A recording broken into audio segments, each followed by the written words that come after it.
Olá! E se existisse uma chave para ler textos antigos que mudasse completamente a nossa percepção, hein? Nesta análise, a gente vai usar a chave de um mestre do século XI para desvendar as camadas mais profundas de Gênesis. Sabe aquela sensação? É algo bem comum, né? Especialmente com textos como Gênesis. A gente lê e parece que está só na superfície, sentindo que os segredos mais importantes estão bem ali, logo abaixo, mas fora do nosso alcance. Então, vamos conhecer Rashi. Ele não é só mais um comentarista. Pense nele como um treinador pessoal. Os comentários dele não são para a gente decorar, mas sim para treinar os nossos olhos a enxergar o que já está lá, sabe? Escondido bem na nossa frente. E aqui está a genialidade do método dele. Rashi nos ensina a largar o eu acho que isso significa e a começar a pensar o que o texto exige que seja visto. Ele simplesmente transforma a leitura em uma disciplina e olha, isso muda tudo. Bora ver o primeiro mecanismo em ação. Vamos olhar para a grande estrutura da Torá. E se prepare, porque a primeira pergunta que Rashi faz já bagunça todo o nosso jeito de pensar. Que pergunta, hein? É uma confrontação direta com a nossa expectativa. Poxa, se é uma manual de regras, por que não vai direto ao ponto? Por que começar com a história do universo inteiro? A mudança de perspectiva aqui é, fundamental. Não se trata de um manual de regras soltas. A resposta de Rashi é que, antes de Deus dizer faça isso, ele primeiro estabelece de quem é isso. A lei precisa de um fundamento, de uma base.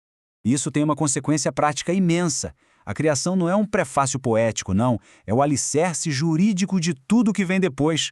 A ordem do dono só tem peso porque ele é, de fato, o dono. Sem a criação, as leis seriam só, opiniões morais. Então, o ponto crucial é este. Deus primeiro ajusta o nosso eixo. Ele ensina uma cosmovisão antes de dar mandamentos. Para quê?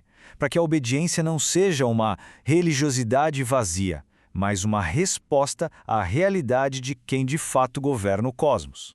Ok, agora vamos sair da visão macro e mergulhar no poder de uma única palavra. Rashi vai nos mostrar como a gramática hebraica pode ser uma espécie de direção espiritual.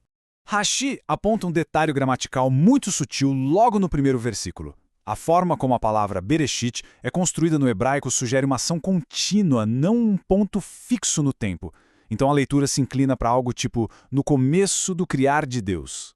E essa pequena mudança, meu Deus, tem um impacto gigantesco. O texto não está tentando responder às nossas curiosidades científicas sobre o minuto 1. Ele está estabelecendo, desde a primeira frase, o fundamento de tudo, a identidade do Criador. Isso é fascinante. A gramática nos protege de forçar o texto a ser algo que ele não é. Ela nos treina a fazer as perguntas certas, não o como foi, mas sim quem fez e por quê. Vamos agora para a dramática história de Caim e Abel. Aqui, Rashi revela como o texto não só narra uma tragédia, mas oferece uma verdadeira estrutura para a vida. É preciso parar e perceber a profundidade disso. Deus não fica esperando o desastre acontecer, ele age de forma preventiva. Ele expõe o mecanismo do pecado e, mais importante ainda, ele afirma a capacidade humana de governar essa força. Isso é uma estrutura completa para a vida, um verdadeiro discipulado. Rashi mostra que o texto reconhece que existe uma luta interna, mas não usa isso como desculpa. Pelo contrário, transforma isso num chamado à responsabilidade, ao domínio próprio. Isso ilustra brilhantemente o papel de Deus como um professor. Ele não só reage ao pecado, ele se antecipa oferecendo as ferramentas para evitar a tragédia. A frase "você pode dominá-lo" transforma a ideia de libertação, que deixa de ser só uma questão de culpa e perdão para ser uma questão de autogoverno. Então, o que a gente aprendeu com essa aula magna de leitura?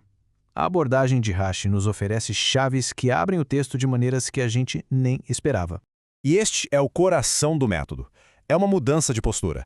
A leitura deixa de ser um espelho das nossas próprias ideias e se torna um encontro disciplinado com a real intenção do texto. No final das contas, ler se torna uma construção sólida. A gente ganha ferramentas para entender a arquitetura do texto, a intenção por trás das palavras e a sabedoria profunda que está em cada detalhe. E essa é a questão que fica no ar, não é? O método de Rashi não serve só para textos antigos. É um convite para a gente olhar para as histórias que moldam a nossa própria vida e perguntar: o que mais está ali, esperando para ser descoberto, se a gente tiver a coragem de aprender a ler de novo?